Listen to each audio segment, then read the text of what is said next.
Okay, so hello everybody. Thanks for watching the video. I think Rama and I, after doing the webinar and some of the feedback that we had, I think there were some questions around the ELT focus of the research and how to frame that and what does that involve, entail, include.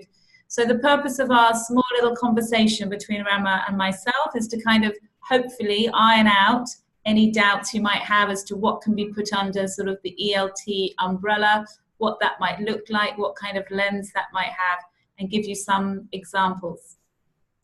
Rama, is there anything you want to add there while I attempt to share my screen? No, nothing at the moment. No. Okay, so let's get started.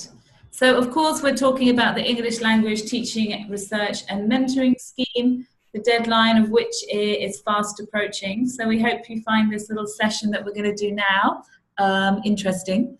So I think the things Rama and I want to talk to you all about is what do we mean by ELT?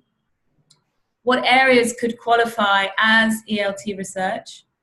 And then what kinds of ELT research have been funded by the British Council under their ELTREP scheme, to give you a sense of the kind of areas that people have been doing and what we've supported.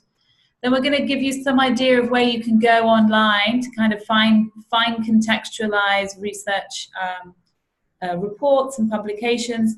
And then, as you may have noticed, we did put on our Facebook and Twitter channels for you to ask us any questions that you might have about the scheme or any doubts that you're having.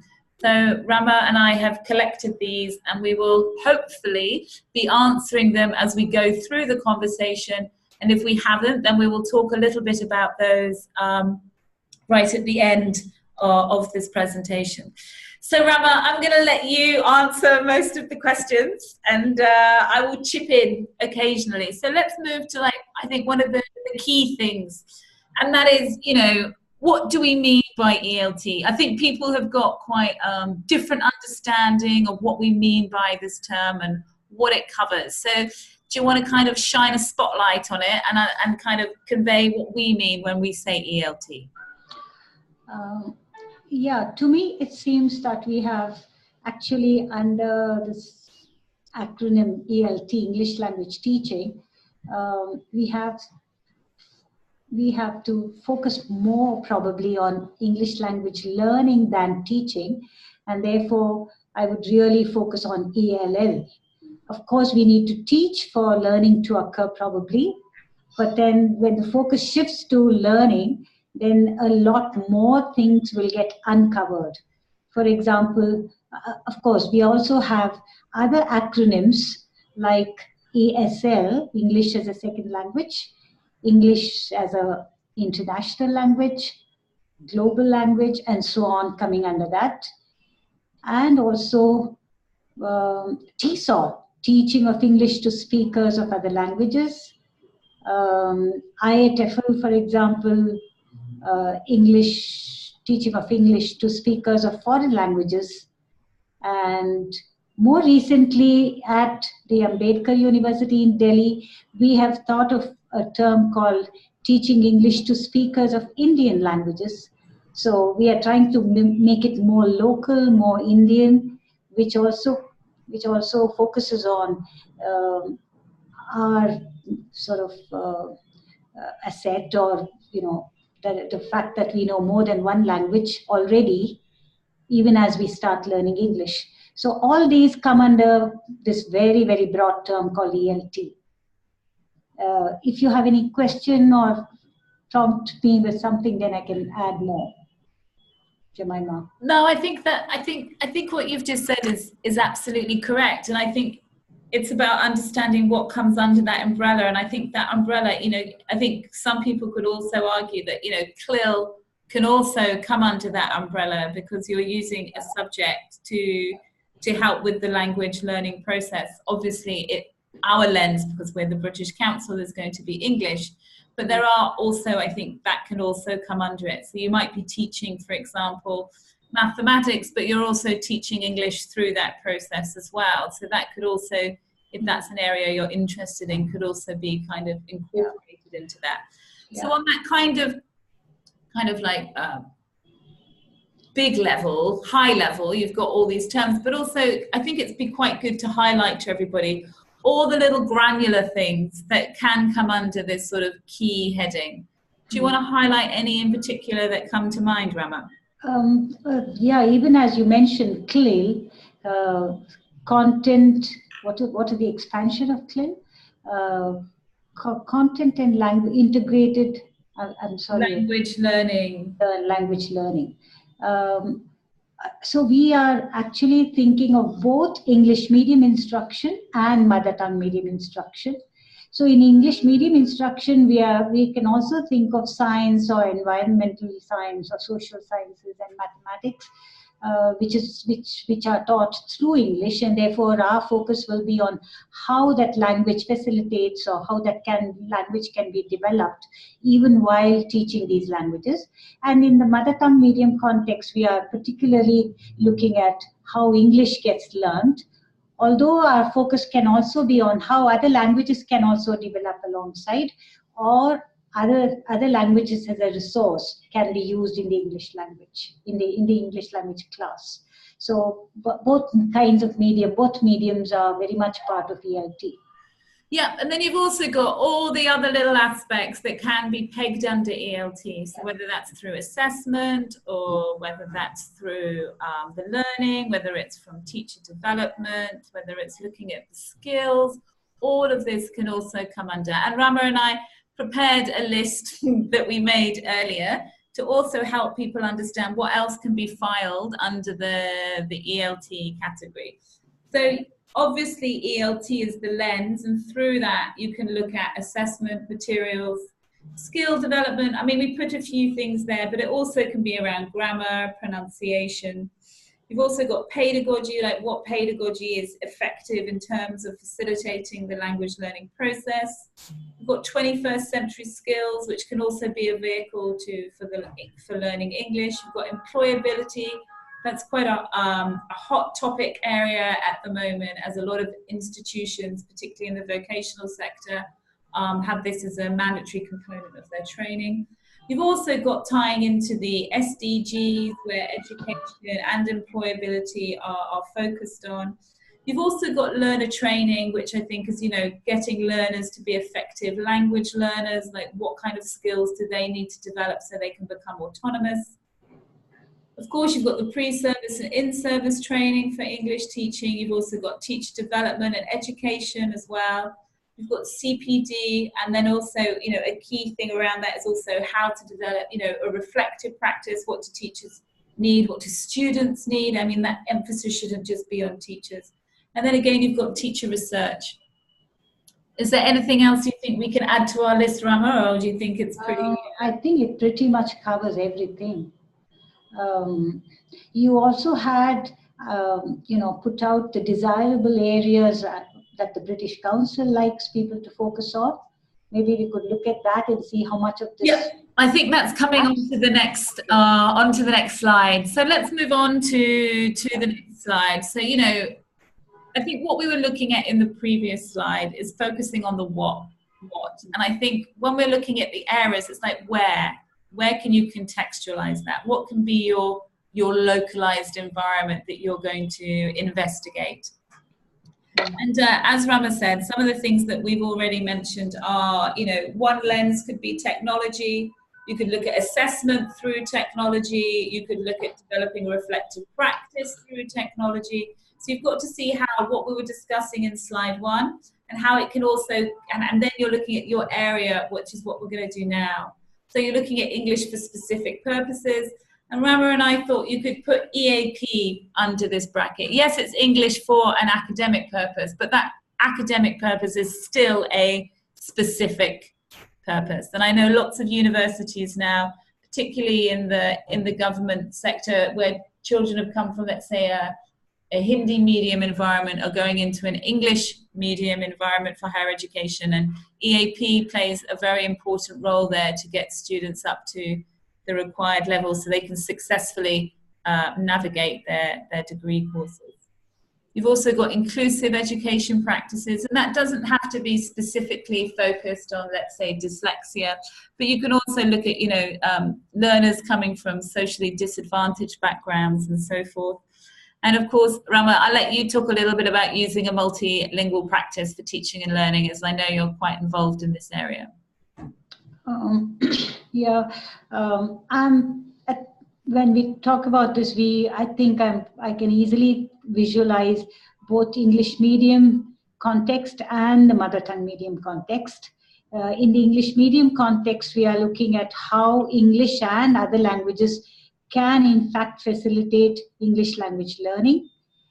And also in not only in the English language class, but also in subject classes like mathematics or environmental science at the primary level, or social sciences at the secondary level, and so on. So we are actually looking at how to facilitate not just English language learning, but also concomitant development of other languages. We don't want them to lose their mother tongues or not develop it to the same extent.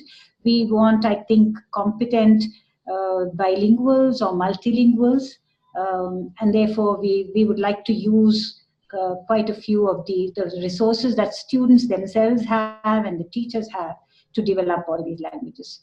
And therefore that's why it said teaching learning of or in English. So it applies to both kinds of medium, that is mother tongue medium or English medium. That's it. Okay, and I appreciate that the examples that we've given here have been pulled from the British Council's desirable areas, but I hope it's very clear to you all, and from the webpage that we've got dedicated to the scheme, is that your research does not have to be confined to these areas, but it's very important when putting together your application form that you can show us clearly what you're going to do and where that what is situated, what is the context, and obviously trying to make that as localized as possible. I think we're going to move now onto our next question. So what kinds of ELT research have been funded by the British Council under the ELTREP scheme? So the ELTREP scheme was a scheme that funded research in partnership with the British Council. What differentiates this scheme from that scheme is that we're going to have mentoring running through the scheme, so there's ongoing support going on.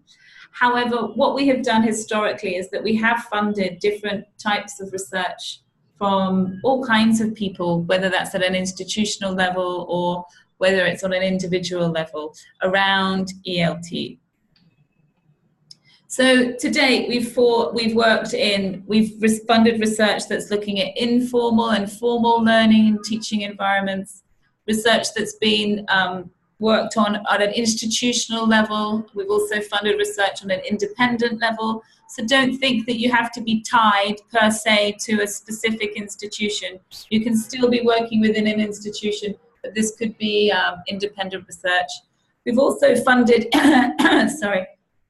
individual researchers as well as collaborative projects which have multiple researchers.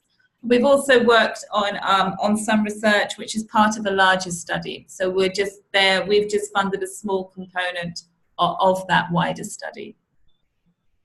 So these are all the kinds of things that you can look at and that have been filed under. And then, Rama, I'm going to get you to go through, just talk a little bit about some of the topics that people have done as you've been involved in the ELTREP scheme. Yeah, just before we go on to the examples, I just want to clarify in case there is some kind of confusion between the ELTRMS that we have announced and the ELTREP scheme that ran for 3 years, which stopped 2 years ago, and it's been revived this year.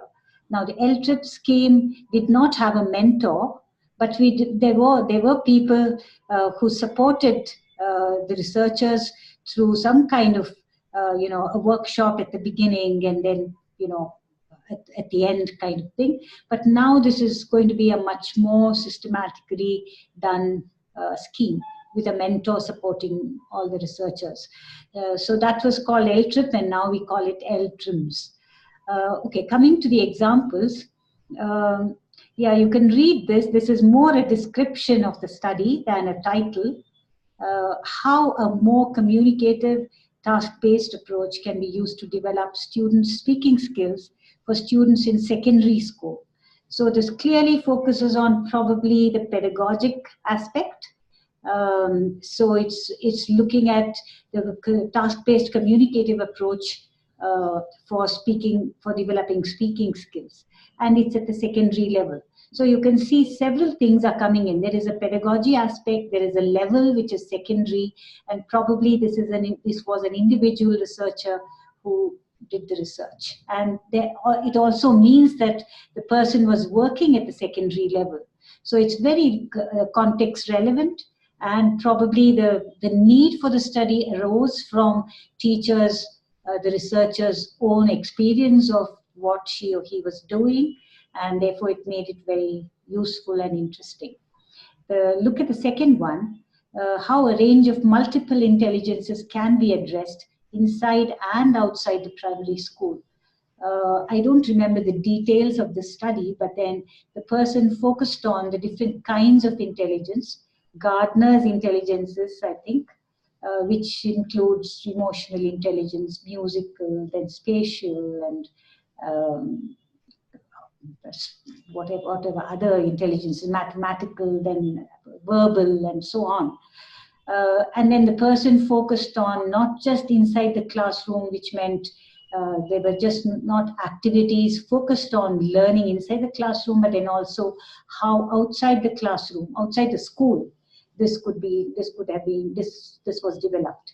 So I think the person was working in a primary school, but was interested in looking at how the students' multiple intelligences can be addressed, not just in the classroom. And the third one is teachers' attitudes to information technology and the extent to which teachers feel supported in developing ICT skills. I think this was a very interesting topic because it was looking at teachers' attitudes to ICT and to what extent that helped in developing ICT skills of students. Very often we think that it's the students who don't have the skills and we can easily develop it. But then very often teachers' attitudes, especially negative ones, come in the way of this. I think when you start looking at their attitudes, you can sort of unearth a whole lot of information about what they feel about it. Very often schools are quite well equipped to develop skills, ICT skills or language skills through ICT, but then it's teachers who probably are not well equipped or their attitude is not very positive. So this study, I think, threw light on that. So these are just 3 examples that we have taken from the earlier ELTREP studies. But if you go to the link, which we'll show you in the next slide, all of them have been published by the British Council. I think you should look at least 3 or 4 or 5, especially relevant to the area that you are thinking of, so that it gives you quite a good starting point. So I would strongly recommend that you look at these studies. And also focus on the kind of methodology used for research, quantitative, qualitative, or mixed approach. It'll give you quite a good idea of how studies have been undertaken. Also, I just want to flag up there that as you look at those research topics, you don't see the words ELT running through any of the topics. And I think we chose these to show you that ELT is sort of the umbrella, but as we've hopefully highlighted to you, there are many things that can be put underneath it. So you don't need specifically ELT to be screaming and shouting from your title, but it should be the common thread that runs through the lens upon which you're viewing each of these communicative task-based approach, multiple intelligences, or attitudes to technology. Just to add one point here, there might be literature teachers who might be wondering whether their work in the classrooms will qualify as ELT research. Yeah. In India, we have literature departments and very few language departments across universities. But then if the literature teachers are teaching language to their students, as in at the undergraduate level maybe, or even in their literature classes, but focusing on the language aspect and trying to research into it, they would as well qualify for this. So we are not making a kind of a dichotomous situation between literature and language, but we would definitely like a specific focus on language. So it could be at any level, tertiary level, or even at the primary level, using poems or stories or things that you would like, art, for example, to teach language and to enhance their understanding of language. That would all qualify. Okay, thanks. I think that's it. I think that was also one of the questions that came up around the English literature language component. Yeah. So as Rama mentioned, here are some places that we suggest that you check out when you're looking for similar types of studies that are rooted, for example, in a similar sort of context. As Rama mentioned, there's the link for our English Partnerships research policy page, and the ELTREP papers are all there. You've also got the British Council Teaching English publication page, which has all our publications from all over the world, with different sort of research that's been done there around all kinds of themes, ranging from sort of assessment to 21st century skills. Then you've also got typical other places where you can have a look, such as ResearchGate and JSTOR, all of which should be easily accessible. So we really do suggest you do some reading around, as this will also help you not kind of solidify your idea, but also know what direction you want to go into.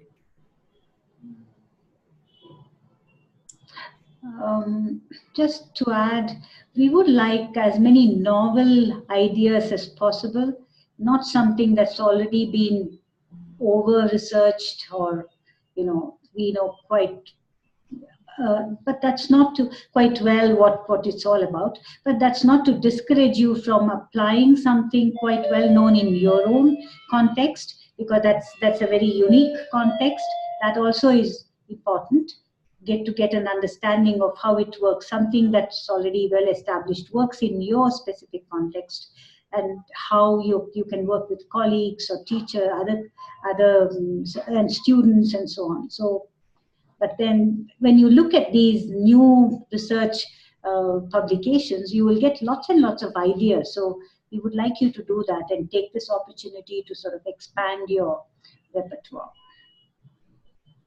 Okay, so let's move on. We want to be quick so that we'll realize that everybody's time is precious. So we had a few questions that arrived to us via either Twitter or on Facebook. I think, Rama, correct me if I'm wrong, but some of those questions we've answered during our little conversation. Am I right? Yeah. So I think one individual was asking, whether they can do this as an independent researcher. So our answer is yes. They were also asking about whether there's similar studies that they can have a look at. I think if you what's the word here, rewind, I don't know if we use that expression anymore, but you can rewind the YouTube video and you will see the link, and I would advise you to go and investigate that. I think another question was around the English literature side of things, as whether that could also be considered. I think, as Rama mentioned, yes, it can, but of course you've got to remember that it has to be under the teaching or learning of English. It has to be incorporated, whether you're looking at a poem or what have you, but that element still needs to be running through your proposal. Was there anything else I've left out? I think one question was about whether they can have mentees working with them. Now, this is not that scheme where there is a mentor-mentee scheme. For that, I think they should apply to the other scheme, which is the ELTRMS one. So this is an individual, or in the sense of a researcher. A researcher is just working on it. Maybe you can have other collaborators, but it won't be essentially a mentor-mentee scheme. Okay, so I think that's it. Yeah. Okay, I hope everybody's got a better clarity of what we mean by ELT and how that fits in with the webinar that we gave in terms of the application process. And if you've got this far, thanks very much for listening, and we wish you the very best with your application. Yeah. We hope to see many, many good applications. Of course we do. Okay, thank you all very much. Bye-bye. Bye.